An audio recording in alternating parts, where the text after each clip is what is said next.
Since the start of this year, one thing has been clear. Apple's next iPhone lineup won't include a mini-sized iPhone, but in its place, there will be an even bigger-sized iPhone, and it could be Apple's most popular model yet. Listen, we are just, 4 days away from Apple's September event, so if you're watching right now, do me a favor and hit the subscribe button because I'm telling you, this is going to be an exciting end of the year, and you're not going to want to miss the coverage I have planned for the iPhone 14. It's gonna be very exciting. Speaking of which, let's start with this new iPhone 14 model. I wanna tell you all about it, and I'll start with the name first because while up until this point we were calling this phone the iPhone 14 Max, recent case leaks have pointed to a different name being used. The iPhone 14 Plus.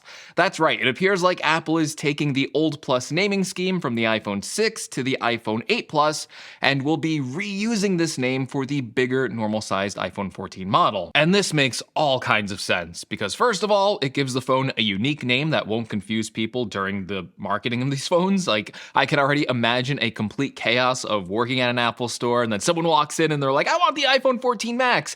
And then you hand them the regular 14 Max and then they're like, no, I want the Pro Max. I want the most expensive model. So people would just be confused if you just named it, iPhone 14 Max. It would be a very confusing naming scheme if these phone naming schemes aren't confusing already, which they kind of are. It would be even more confusing considering the iPhone 14 Plus is also rumored to be getting the same exact screen dimensions as the more expensive Pro Max model, with both phones sporting a big 6.7-inch display. So the Plus name clears up a lot of this confusion, and there really is good news here with the iPhone 14 Plus because recent leaks have pointed to Apple using a more aggressive pricing scheme for the latest iPhone lineup. Initially, we thought the price of this phone would be just below the $1,000 price threshold, starting at $899. However, the recent price lineup leaks are saying that this phone will now start at $849, $50 lower than we initially thought. And while a $50 price drop might not appear like a lot, it certainly makes the phone a much more attractive choice, especially if you were to compare it against the new design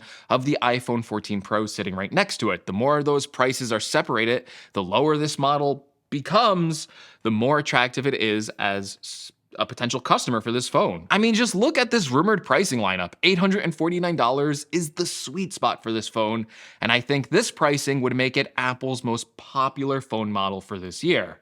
Now, you may be sitting there scratching your head, wondering what the big deal is.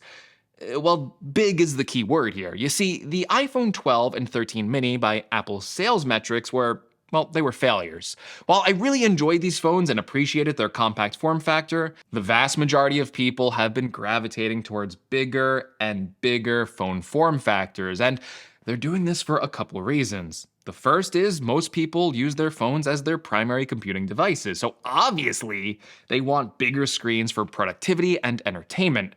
Perhaps even more importantly is that a bigger phone means a bigger battery to last you for an entire days of use. And Apple's bigger phones have had some pretty impressive battery life over the last few generations. And previously you would have to spend $1,099 to get just these two benefits, whether or not you cared about additional upgrades that were tacked onto the more premium body. So maybe you didn't care that there was a better camera. Maybe you didn't care that there were more premium materials used like stainless steel. Maybe you would even prefer that this bigger phone be made out of aluminum because it would actually mean that the bigger phone would be lighter than these Pro Max models, which are quite heavy. And if you can get the benefits you want, like that big screen and that bigger battery at a lower cost, well, I think this phone is going to light up the sales charts. Now, there may be a few downsides going for this year's Plus model over the Pro Max though, and I think the most obvious is it won't have the new front design. However, the more we learn about this new design, which last-minute leaks now say will have one big pill-shaped cutout at the top, the less special this new design feels, and it practically will give you kind of the same benefits as the 14 Plus design, which is still rumored to have a notch. But again, with that long pill shape, you get a little bit more pixels at the top, but practically it's going to be taking up pretty much the same amount of display space, at least usable display space. There's also a rumor floating around that Apple will use the A15 chip from the 13 Pro for this year's regular 14 models, perhaps marking one of the first times ever where we don't see a noticeable CPU improvement on Apple's regular iPhone models. And the biggest downside, I think, going for this model will be the rumored camera features on the Pro model. This year, they're supposed to have a bigger 48 megapixel sensor, while the 14 Plus phone is likely to adopt a similar camera system to last year's iPhone 13 Pro, minus the telephoto lens. Now, we don't know the quality differences yet of these two sensors, and we really won't know until we get our hands on them for reviews. However, it stands to reason that this year could be the biggest difference in photo quality between the regular models versus the Pro models. Let me know in the comments below, would a better camera on the Pro model this year shift you towards those devices, or do you think the cost difference between the Pro and the regular models would have you picking the normal iPhone 14 Plus instead?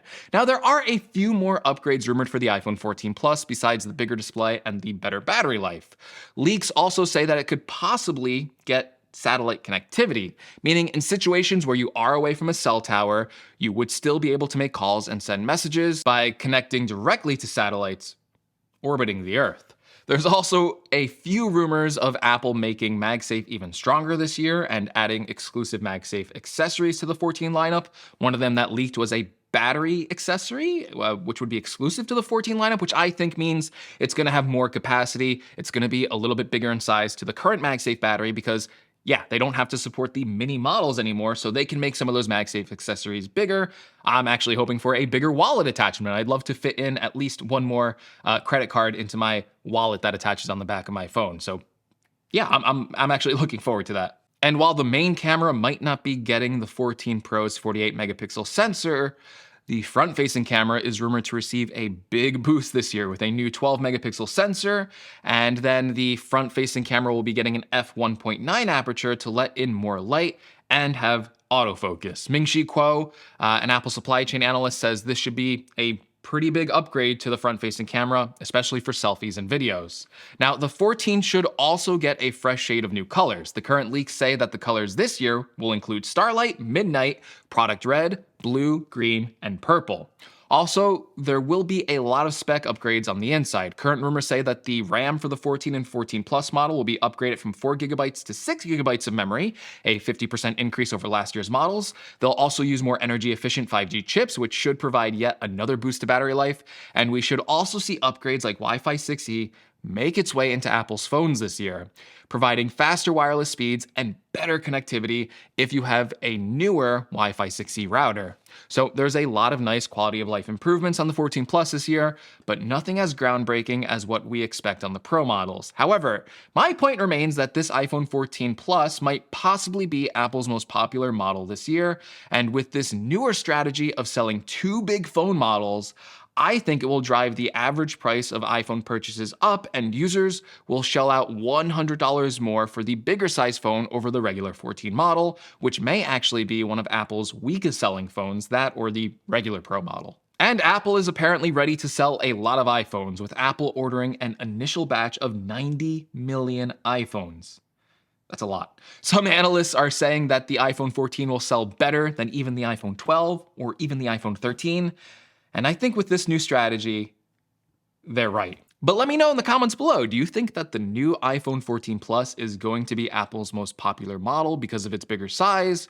Or do you think the lack of groundbreaking new features like a new 48 megapixel camera will have users skipping it and picking up a more expensive iPhone 14 Pro Max instead?